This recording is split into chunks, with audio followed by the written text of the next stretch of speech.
Once upon a time, in a small village in the Indonesian countryside, there lived a young man named Joko. Joko was a bright and inquisitive young man. He was always eager to learn new things, including about God. Joko was born into a devout Muslim family. From a young age, he was taught to practice Islam.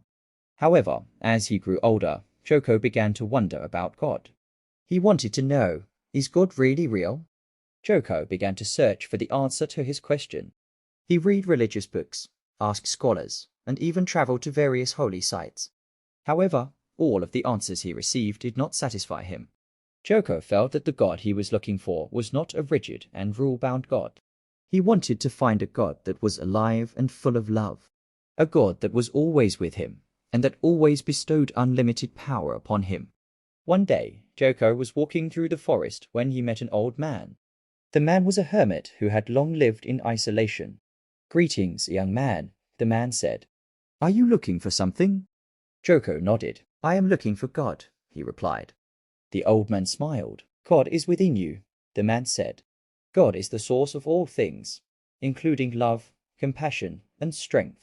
If you want to find God, then you must find him within yourself." Joko was surprised by the old man's answer. He had never thought that God was within himself. "How can I find God within myself?" Joko asked. The old man looked into Joko's eyes with compassion.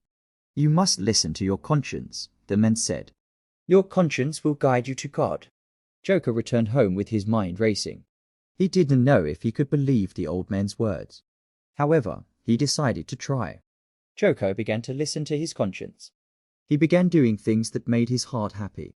He began helping others, and he began loving his fellow man. The longer Joko lived his life listening to his conscience, the closer he became to God. He began to feel love, compassion, and unlimited power. One day, Joko was sitting under a tree when he saw a beautiful butterfly. The butterfly flew towards Joko and then landed in his hand. Joko looked at the butterfly with wonder. He felt that the butterfly was a symbol of God. "Thank you, God," Joko said. "I have found you." Joko smiled. He had finally found the God he was looking for. The God that was alive and full of love. The God that was always with him and that always bestowed unlimited power upon him.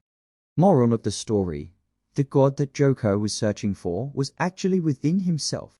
The God that is always with him and that always bestows unlimited power upon him. This story teaches us that we don't need to search for God outside of ourselves. God is within us, in our conscience. If we listen to our conscience, then we will find God. The story also teaches us that God is the source of all things, including love, compassion, and strength. If we find God, then we will find love, compassion, and unlimited strength.